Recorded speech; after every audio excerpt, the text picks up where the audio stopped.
نفس کی طلب کا تو آپ کو پتہ ہے کہ نفس روٹی مانگتا ہے، نفس پانی مانگتا ہے، نفس عزت مانگتا ہے، نفس شہرت مانگتا ہے، نفس دولت مانگتا ہے۔ جس طرح نفس کی طلب ہے اس طرح دل کی طلب ہے، دل کی طلب ہے ذکر، دل کی طلب ہے ذکر۔ آپ ذکر میں لگے رہیں گے آپ کا دل جو ہے وہ مطمئن رہتا ہے۔ اسی طرح روح کی بھی طلب ہے، روح کو جب تک اپنی طلب نہیں ملے گی روح بے چین رہتی ہے۔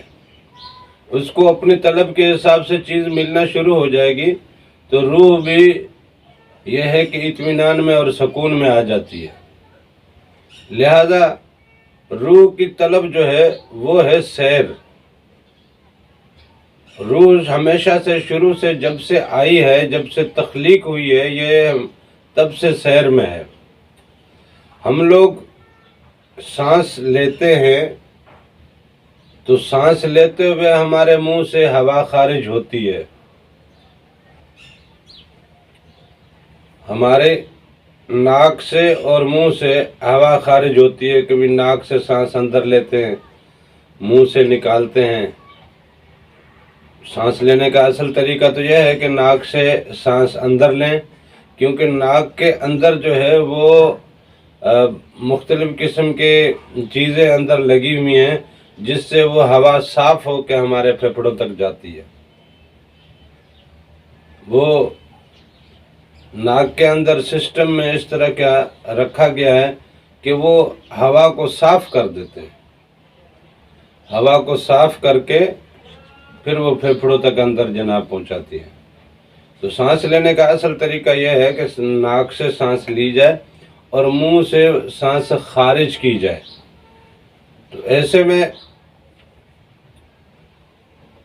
ہمارے اندر پھیپھڑوں میں جو ہے وہ تازہ ہوا جاتی ہے، ہمارے اندر جو ہے تازہ ہوا جاتی ہے۔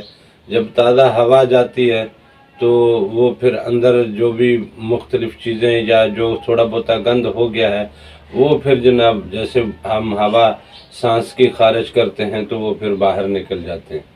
اس طرح ہمارے اندر جو ہے وہ سانس کی نالیوں میں کی صفائی ہوتی رہتی ہے۔ تو یہ جو ہم سانس لیتے ہیں یہ بیسیکلی کیا ہے؟ ہوا ہے نا۔ یہ ہمارے منہ میں آئی کہیں سے اڑتی ہوئی، پھر یہاں سے خارج ہو کے پھر کہیں اڑ گئی۔ تو اس طرح روح بھی جو ہے وہ اللہ تعالیٰ نے پھونکی ہے، تو وہ اللہ تعالیٰ کا اذن ہے۔ اللہ تعالیٰ نے جو روح پھونکی ہے وہ بھی اسی طرح سفر میں رہتی ہے۔ اب وہ یہاں آ کے قید ہو کے بیٹھ گئی ہے تو وہ بے چین ہو گئی ہے، یہاں پڑی وہ بے ہوش ہو گئی ہے، مدہوش ہو گئی ہے۔ لہذا روح کی جو اصل ضرورت ہے، جو اصل طلب ہے وہ ہے سیر۔ روح کو سیر ملتی رہے، روح جو ہے وہ مطمئن رہتی ہے، سکون میں رہتی ہے، اطمینان میں رہتی ہے، تسلی میں رہتی ہے، وہ مکمل موج اور مستی میں رہتی ہے۔ لہذا روح کو جو ہے وہ سیر ملنی چاہیے۔ تو اب سیر کہاں سے ملے گی اور کدھر کی سیر ملنی چاہیے؟ کیسے سیر ملے گی اور کدھر کی سیر ملنی چاہیے؟ اگر سیر مل بھی جائے تو پھر ملے کہاں کی؟ ہم لوگ بھی جاتے ہیں نا دنیا داری میں، اٹھتے بیٹھتے چلتے پھرتے، کبھی کہاں گئے کبھی کہاں گئے، فلاں جگہ گئے تھے یار مزہ نہیں آیا، دوبارہ تو میں وہاں نہیں جانے والا۔ لیکن یار فلاں جگہ گئے تھے بڑی اچھی جگہ تھی، بہت اچھا لگا، اور میرا تو دل کرتا ہے کہ جب بھی موقع ملے گا میں دوبارہ وہاں جاؤں گا ملنے یا وہاں گھومنے جاؤں گا۔ تو یہ جو آپ کو کچھ چیزیں کچھ جگہیں اچھی لگتی ہیں، کچھ جگہیں اچھی نہیں لگتی ہیں، اسی طرح روح کے بھی لیے ہے۔ روح کو بھی جب اس کی پسندیدہ جگہ کی طرف ہم سیر دلائیں گے، جب وہ اپنی پسندیدہ جگہ کی طرف سیر پائے گی تب وہ سکون میں رہے گی۔ لہذا روح کی بیداری کا عمل یہی ہے کہ آپ کا قلب بیدار ہو۔ روح کو آپ خود بیدار نہیں کر سکتے، یا باقی جو لطائف ہیں ان کو بھی آپ خود بیدار نہیں کر سکتے ہیں۔ باقیوں کی بیداری کا کام قلب کے پاس ہے۔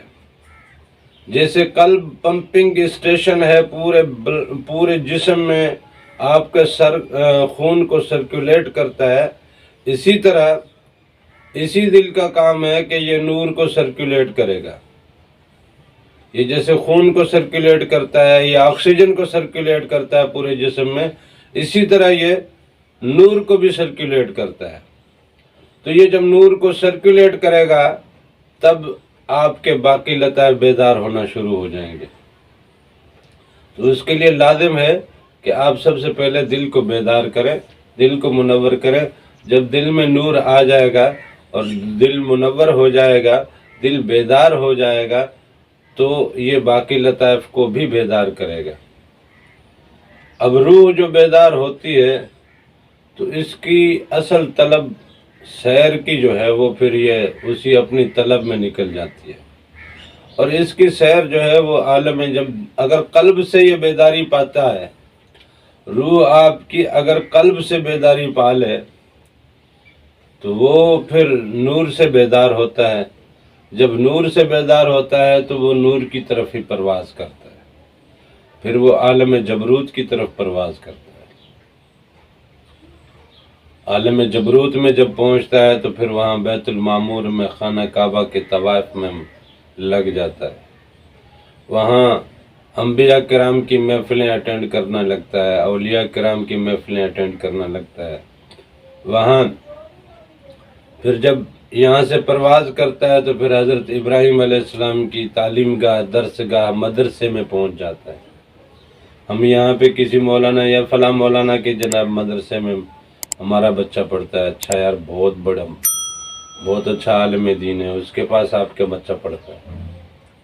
ہم دنیا داری میں نارمل اس طرح کی باتیں کرتے ہیں نا. تو یہ ہماری روح جب یہاں سے پرواز کرتی ہے تو یہ پھر حضرت ابراہیم علیہ السلام کی محفل میں وہاں جا کے حضرت ابراہیم علیہ السلام کے مدرسے میں جا کے تعلیم حاصل کرتی ہے. وہاں پہ حضور نبی کریم صلی اللہ علیہ وسلم کی محفل سے فیض یاب ہونا شروع ہو جاتی ہے. تو لہذا روح کی طلب جو ہے وہ سیر ہے، اور اس کو جب تک سیر نہیں ملے گی، یہ یہاں ہوتے ہوئے آزاد رہے نا، تو موت کے وقت یا نزا کے وقت یا جب اس دنیا سے رخصتی کا وقت آتا ہے تو پھر کوئی تکلیف، کوئی اذیت، کوئی مسئلہ نہیں رہتا.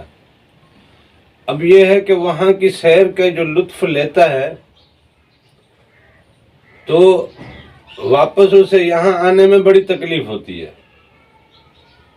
ہم بھی کچھ ایسی جگہوں پہ جاتے ہیں گھومنے یا کہیں سیر تفریح کے لیے، بہت اچھا لگتا ہے، دل کرتا ہے یہیں رک جائیں. لیکن جب ہمیں واپس پلٹنا پڑتا ہے تو ہمیں اچھا نہیں لگتا کہ نہیں یار بس یہیں پہ بس جائیں، یہیں پہ رہ جائیں، یہیں گھر بنا لیں، یہیں بس قیام کر لیں، یہیں رہتے رہیں، یہی جگہ بڑی اچھی ہے. اسی طرح روح بھی جب وہاں عالم جبروت میں پہنچتی ہے، آپ کو اندازہ نہیں ہے نا عالم جبروت کیا چیز ہے. یہ عالم ناسوت تو آپ نے دیکھ لیا ہے، روڈ ہیں، رستے ہیں، شہر ہیں، گاؤں ہیں، جنگلات ہیں، باغات ہیں، پھول ہیں، ندیاں ہیں، آبشاریں ہیں، پہاڑ ہیں، جنند ہیں، پرند ہیں، اور بہت ساری چیزیں ہیں. اب ان چیزوں کے حسن میں، ان چیزوں کے جناب سیر میں آپ جب نکلتے ہیں، آپ کو بہت سی جگہوں پہ بڑا لطف آتا ہے، بڑا مزہ آتا ہے، بڑا سکون ملتا ہے. اسی طرح عالم جبروت کی دنیا میں جب روح سیر پہ جاتی ہے تو وہاں کیا کیا مناظر ہوں گے. یہ تو فانی دنیا، یہ عارضی دنیا، یہ مختصر وقت کے لیے ہے، اس کو تو فنا ہے. اب جب جو چیز ہے ہی بنائی عارضی طور پہ گئی ہے، جو ڈمی چیز بنائی گئی ہے تو ڈمی کو اتنا مطلب پیوریفیکیشن تو نہیں ہوتی اس میں. اب وہ جو دائمی چیز ہے جہاں اللہ تعالیٰ نے اپنا خانہ کعبہ بنا رکھا ہے تو وہ دائمی ہے. اب دائمی چیز کو کیسا بنایا ہوگا، اور پھر اس دائمی عالم کو کیسا بنایا ہوگا، پھر اس دائمی عالم کی تزئین و زیبائش کیسی کی ہوگی، وہاں کے مناظر کیسے رکھے ہوں گے، وہاں کے معاملات کیسے رکھے ہوں گے.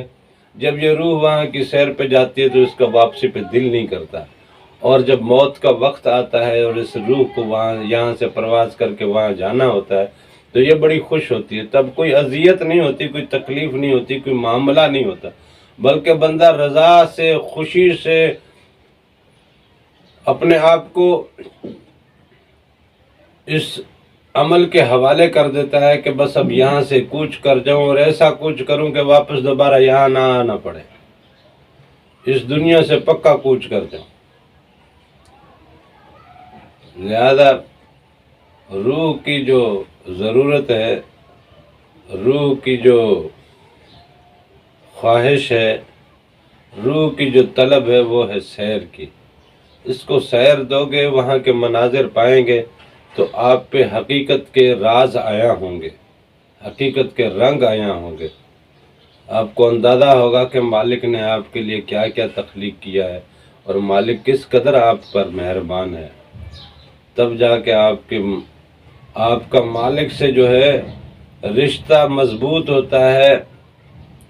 اب تو علم الیقین نے پھر حق الیقین میں ہو جاتا ہے، پھر حق الیقین میں آدمی کا عقیدہ تبدیل ہو جاتا ہے۔